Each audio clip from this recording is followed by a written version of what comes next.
નમસ્કાર દર્શક મિત્રો, શેર બજારમાં બે તરફી વધઘટ હોય કે પછી અસ્થિરતાનું વાતાવરણ હોય કે પછી શેર બજાર સતત ઘટતું જતું હોય ત્યારે રોકાણકાર જે છે એ ક્યાં રોકાણ કરવું એ અંગે અસલામતી અનુભવતો હોય છે અને ખાસ કરીને કયા શેરમાં રોકાણ કરવું તેની જ્યારે ખબર પડતી નથી અથવા બીજા જે ટિપ્સ આપતા હોય એવા લોકો પર વિશ્વાસ મૂકવો પડે છે અને એ જે શેર લીધો હોય એ બજારમાં તેજી થશે મંદી થશે કંઈ ખબર નથી હોતી, બ્લાઇન્ડ બાજી રમતા હોય છે.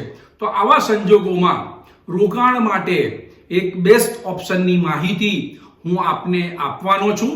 આ રોકાણના બેસ્ટ ઓપ્શનનું જે ફંડ છે તે અલગ અલગ એસેટ્સને ભેગું કરીને બનાવવામાં આવે છે, જેમાં રોકાણકારોને નુકસાન ખૂબ ઓછું હોય છે પણ તેની સામે ફાયદો અનેક ગણો હોય છે. સાથે સાથે ટેક્સમાં પણ એની બચત થતી હોય છે. રોકાણની સલામતી ચાહતા હોય તમે તો એવા રોકાણકારો માટે આ એક બેસ્ટ ઓપ્શન છે.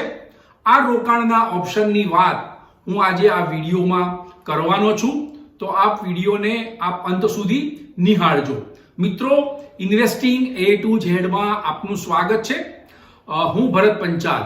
જે રોકાણકારો શેરોમાં રોકાણ કરવા માંગે છે અને સાથે ટેક્સ પણ બચાવવા માંગે છે પણ તેમના માટે વેલ્યુએશન અને શેર બજારમાં ઉતાર ચઢાવને કારણે તેઓ રોકાણ કરવાથી પાછા પડતા હોય છે, પગલા પાછા પડતા હોય છે. તો આવા રોકાણકારો માટે મ્યુચ્યુઅલ ફંડમાં હાઇબ્રિડ ફંડ એ સારો ઓપ્શન છે. હાઇબ્રિડ ફંડ એ અલગ અલગ એસેટ્સને ભેગી કરીને બનાવાય છે, જેમાં નુકસાનનો ભય ખૂબ ઓછો થઈ જાય છે, એટલે કે ઓછા નુકસાનનું જોખમ એમાં રહેલું છે.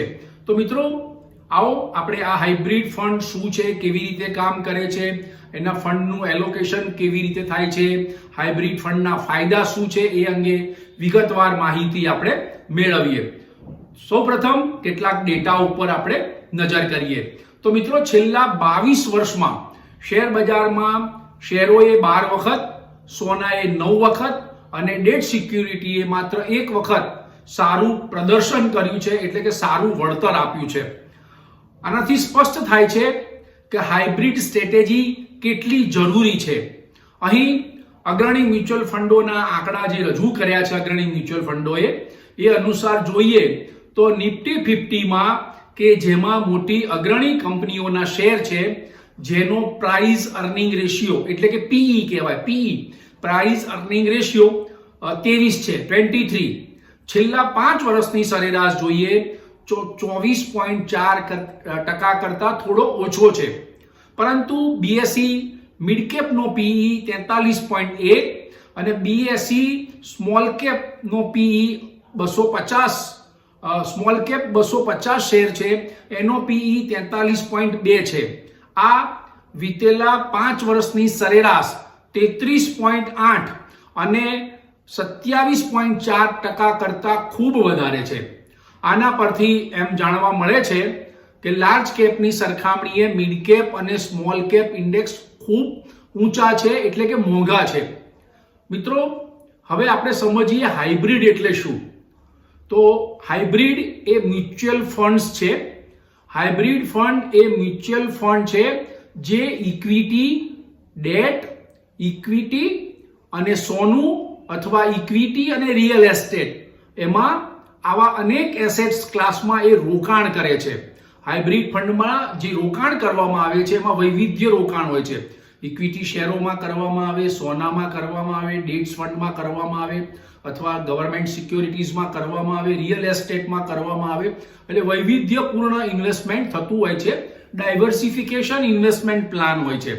દરેક હાઇબ્રિડ મ્યુચ્યુઅલ ફંડ સ્કીમનો એક અનોખો રોકાણનો ઉદ્દેશ્ય હોય છે, જે તેની ચોક્કસ એસેટ્સ ફાળવણી કરવામાં આવે છે અને તે પછી તેનું પ્રમાણ પણ નક્કી કરવામાં આવે છે.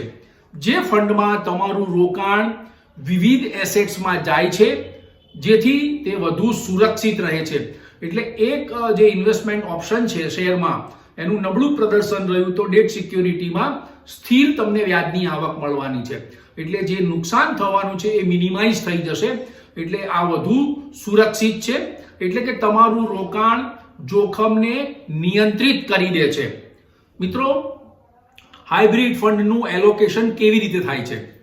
તો હાઇબ્રિડ ફંડમાં મોટા ભાગે મોટી કંપનીઓ લાર્જ કેપ શેર હોય છે, એટલે અગ્રણી કંપનીઓ નિફ્ટી 50 ના શેર હોય 50, સેન્સેક્સ ના શેર હોય અથવા લાર્જ કેપિટલ ધરાવતી કંપનીઓના શેરોમાં એની ઇન્વેસ્ટમેન્ટ થતું હોય છે, જેની વેલ્યુ હાલ યોગ્ય સ્તર ઉપર હોય છે. મોટા ભાગના હાઇબ્રિડ ફંડમાં મીડિયમ અને નાની કંપનીઓના શેર ખૂબ ઓછા હોય છે. હાઇબ્રિડ ફંડમાં ઇક્વિટીનો હિસ્સો 20 થી 70% જેટલો હોય છે. એટલે અલગ અલગ ફંડો અલગ અલગ રીતે નક્કી કરતા હોય છે કે ઇક્વિટીમાં મારે કેટલું રોકાણ કરવું. તો હાઇબ્રિડ ઇક્વિટીનો હિસ્સો 20 થી 70% હોય છે. આ હિસ્સો ફંડની કેટેગરી ઉપર નિર્ભર હોય છે. ઇક્વિટી સેવિંગ્સ ફંડમાં સૌથી ઓછો 10 થી 35% હોય છે. ત્યાર પછી મલ્ટી એસેટ્સ ફંડ આવે છે, જેમાં ઇક્વિટીનો હિસ્સો 25 થી 65% હોય છે. બેલેન્સ્ડ એડવાન્ટેજ ફંડમાં સરેરાશ 50 થી 60% ઇક્વિટી હોય છે, જ્યારે એગ્રેસિવ હાઇબ્રિડ ફંડમાં 65 થી 75% સુધીનો ઇક્વિટીનો હિસ્સો હોય છે. બાકીનું રોકાણ ડેટ ફંડમાં થાય અથવા સોનામાં થાય અથવા રિયલ એસ્ટેટમાં થાય અથવા ગવર્મેન્ટ સિક્યોરિટીઝમાં થતું હોય છે. રોકાણકારે શું કરવું જોઈએ? તો જે લોકો ફિક્સ ડિપોઝિટ તોડાવી અને શેર બજારમાં રોકાણ કરવા માંગતા હોય અથવા શેર બજારમાં એમણે ઇન્વેસ્ટમેન્ટ કરવું છે, હાઇબ્રિડ ફંડમાં રોકાણ કરવું છે, તો અને વધુ જોખમ પાછા ઉઠાવવા નથી માંગતા, તો તેમના માટે જોખમ અનુસાર અલગ અલગ પ્રકારના હાઇબ્રિડ ફંડમાં રોકાણ કરી શકે છે. તમે equity savings, balance advantage, multi assets અને એગ્રેસિવ ફંડમાં યોગ્ય રકમનું રોકાણ કરી શકો છો. મિત્રો, હાઇબ્રિડ સ્ટ્રેટેજી જે છે, હાઇબ્રિડ ફંડમાં રોકાણ કરવાની જે સ્ટ્રેટેજી છે એ કેમ જરૂરી છે? તો સીધી રીતે શેર બજારમાં રોકાણ કરવું જોખમી છે. આપ જાણો છો તેમ શેર બજાર ઘટે તો તમારો પોર્ટફોલિયો ઘટી શકે છે. તેથી હાઇબ્રિડ ફંડ ખૂબ જરૂરી છે. બીજું, હાઇબ્રિડ ફંડ ટેક્સમાં બચત કરાવે છે. ધારો કે કોઈ રોકાણકાર હોય અને એ પોતે શેર ખરીદે, ડેટ સિક્યુરિટીઝમાં રોકાણ કરે અથવા સોનામાં રોકાણ કરે અને એનો પોતાનો પોર્ટફોલિયો જાતે બનાવે, તો તેને short term capital gain tax ભરવો પડે છે અને એના સ્લેબ પ્રમાણેના વધુ ટેક્સ ચૂકવવા પડતા હોય છે, જેનાથી તમારી આવક એટલે કે નફો ઘટી જતો હોય છે.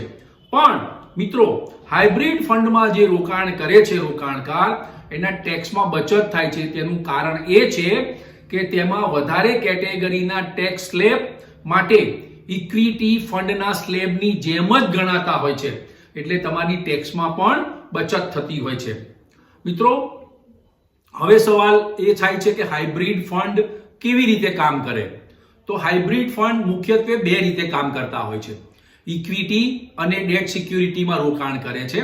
સામાન્ય રીતે શેર બજારમાં ઇક્વિટી વધુ વળતર આપે છે, પણ તેમાં જોખમ એટલું જ રહેલું છે જેથી તે રોકાણ સુરક્ષિત ગણી ન શકાય.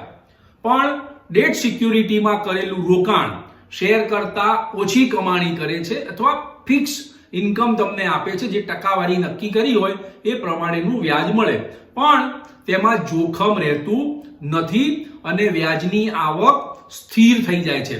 એટલે કે ઇક્વિટી અને ડેટ સિક્યુરિટી વાળા હાઇબ્રિડ ફંડમાં આપ રોકાણ કરો તો એકંદરે જોખમ ઘટે છે અને અપેક્ષિત વળતરમાં વધારો કરે છે. ધારો કે તમે રોકાણ કર્યા પછી ઇક્વિટી શેરોમાં તેજી થઈ, ઇક્વિટી શેરોના ભાવ ખૂબ વધ્યા, તો એ વધુ સારું પ્રદર્શન કરે છે, તો તમને ઓછા જોખમે સ્થિર આવક અને સૌથી વધુ વળતર હાઇબ્રિડ ફંડમાં મળવાનું છે. મિત્રો, હવે સવાલ એ થાય કે હાઇબ્રિડ ફંડમાં રોકાણ કરીએ તો શું ફાયદો? તો તમારા રોકાણમાં એક તો વૈવિધ્યકરણ આવે, જેથી જોખમ ખૂબ ઘટી જાય. ધારો કે સોનામાં રોકાણ કર્યું તો સોનું ઘટી જાય તો તમારું નુકસાન જવાનું, પણ શેરો વધીને આવ્યા તો એમાં નફો થયો, તો તમારું જે વળતર છે એ પાછું ઓછા જોખમે તમને સ્થિર વળતર મળવાનું છે. એટલે તમારા પોર્ટફોલિયોમાં વૈવિધ્યકરણ હોવું જોઈએ. એટલે આ પોર્ટફોલિયોમાં વૈવિધ્યકરણ એ હાઇબ્રિડ ફંડ છે. હાઇબ્રિડ ફંડમાં આપ રોકાણ કરો તો આપનો પોર્ટફોલિયો વૈવિધ્યીકરણ વાળો થવાનો છે. એટલે મિત્રો આ એક જોખમ સ્થિર કરે છે, જોખમને ઘટાડે છે અથવા ઓછું જોખમ રહે છે. ફાયદા નંબર 2, લાંબા ગાળા માટેનું રોકાણ તમને નિશ્ચિત અને વધુ વળતર આપે છે. ત્રીજું, તમારું રોકાણ કરેલું ફંડ એ સંતુલિત રોકાણ ભંડોળ બને છે, જેનાથી તમે નુકસાન કર્યા વગર નાણાકીય લક્ષ્ય પ્રાપ્ત કરી શકો છો. ફાયદા નંબર 5, શેર બજાર ઘટે તો પણ તમને ડેટ સિક્યોરિટી કે સોનામાં કે રિયલ એસ્ટેટમાં કરેલું રોકાણ સ્થિર આવક આપે છે અને શેર બજારમાં ના ઘટાડા સામે તમને રક્ષણ આપે છે. મિત્રો, આ 5 ફાયદા આપણે ગણાવ્યા. હવે જોઈએ કે એસઆઈપી સાથે તમે શિસ્તબદ્ધ રોકાણ કરી શકો છો.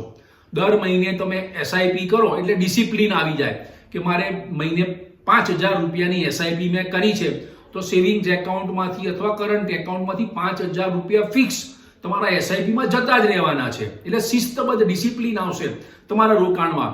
એટલે એસઆઈપી દ્વારા હાઇબ્રિડ ફંડમાં રોકાણ કરવાથી તમે નિયમિતપણે નિશ્ચિત રકમનું રોકાણ કરી શકો છો.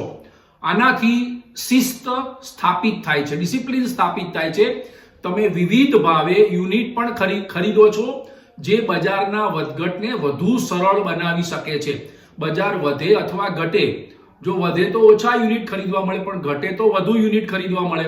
એટલે તમારી 5,000 રૂપિયાની ધારો કે એસઆઈપી હોય તો એ તમને વધુ સરળ બનાવે છે, તમારા રોકાણમાં ડિસિપ્લિન આવે છે અને દર મહિને ફરજિયાતપણે એસઆઈપી નો હપ્તો કપાઈ જ જાય છે. એટલે એ લાંબા ગાળાના રોકાણ માટે ખૂબ મોટો ફાયદો બની રહેવાનો છે.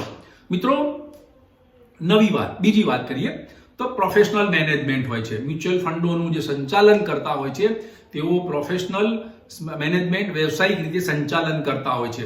અન્ય મ્યુચ્યુઅલ ફંડની જેમ હાઇબ્રિડ મ્યુચ્યુઅલ ફંડનું પણ સંચાલન અનુભવી પ્રોફેશનલો દ્વારા થતું હોય છે, જેઓ બજારનું રિસર્ચ કરે છે અને નિષ્ણાત લોકોની ટીમ રોકાણ કરવાનો નિર્ણય લેતી હોય છે, જેથી આવા અનુભવી પ્રોફેશનલોનો રોકાણનો લાભ જે છે એ તમને મળવાનો છે.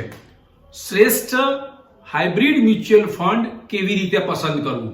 તમને સવાલ થાય કે મારે હાઇબ્રિડ મ્યુચ્યુઅલ ફંડ કેવી રીતે પસંદ કરવું? તો યોગ્ય અને શ્રેષ્ઠ હાઇબ્રિડ મ્યુચ્યુઅલ ફંડને ઓળખવા માટે તમારે તમારા રોકાણનો ઉદ્દેશ્ય નક્કી કરવો પડે. પહેલા જો પ્લાનિંગ થઈ જાય કે ભાઈ મારે આ કારણથી મારે આ ફંડમાં રોકાણ કરવું છે, તો તમારે એની મુદત નક્કી કરવી પડે કે મારે કેટલા સમય, કેટલા ટર્મ માટે આમાં રોકાણ કરવું છે. એ પછી તમે હાઇબ્રિડ ફંડની પસંદગી કરો. જો કે જેમ કે તમારે અમુક વર્ષ પછી પોતાનું ઘર ખરીદવું છે, 25 વર્ષ પછી મોટો બંગલો ખરીદવો છે, કે પછી મારે નિવૃત્તિ માટે પેન્શન કે અથવા એની ફંડની જરૂરિયાત છે, તો એવું એક ઉદ્દેશ્ય નક્કી કરી અને તમારી ઉંમરને ધ્યાનમાં રાખી અને એની મુદત નક્કી કરવાની. ત્યારબાદ તમે શ્રેષ્ઠ મ્યુચ્યુઅલ ફંડની, હાઇબ્રિડ મ્યુચ્યુઅલ ફંડની પસંદગી કરો તો એ તમારું બેસ્ટ પ્લાનિંગ થયું કહેવાશે. સાથે સાથે તમારે ફંડ મેનેજરનો અનુભવ પણ ધ્યાને લેવો જોઈએ. બીજું મિત્રો, હાઇબ્રિડ ફંડમાં રોકાણ કરતા પહેલા જે ફંડમાં રોકાણ કરો છો તેના ભૂતકાળના પ્રદર્શનનો અભ્યાસ પણ તમારે કરવો જોઈએ કે ભૂતકાળના જે ફંડ હતા એમાં આપણે કેટલું રિટર્ન આપ્યું છે, એનો અભ્યાસ તમારે કરવો જોઈએ. તો મિત્રો, આ બધા અનેક ફાયદાઓ છે હાઇબ્રિડ ફંડના. તો આપ મ્યુચ્યુઅલ ફંડમાં એસઆઈપી કરવા માંગતા હોય, સુરક્ષિત રોકાણ કરવા માંગતા હોય, ઓછા જોખમે રોકાણ કરવા માંગતા હોય અને ટેક્સમાં પણ બચત કરવી હોય અને ખૂબ તમને રોકાણ કર્યા પછી તમને 100 મણના ઓશિકા નીચે તમે સૂઈ જાઓ એવી ઈચ્છા વ્યક્ત કરવી અથવા એવો અહેસાસ કરવો હોય તો પછી આવા હાઇબ્રિડ મ્યુચ્યુઅલ ફંડમાં આપે રોકાણ કરવું જોઈએ. તો પછી મિત્રો, કોની રાહ જોઈ રહ્યા છો? જો તમારે નિયમિત બચતની ટેવ પાડવી હોય અને ઓછા જોખમે સ્થિર વળતર મેળવવું હોય તો તમે હાઇબ્રિડ મ્યુચ્યુઅલ ફંડમાં રોકાણ કરો. રોકાણ માટેનો આ બેસ્ટ ઓપ્શન છે. મિત્રો, આજના વિડીયોની માહિતી આપને ગમી હોય તો લાઈક કરજો, શેર કરજો, કમેન્ટ્સ કરજો અને સબસ્ક્રાઇબ કરજો. Thank you very much.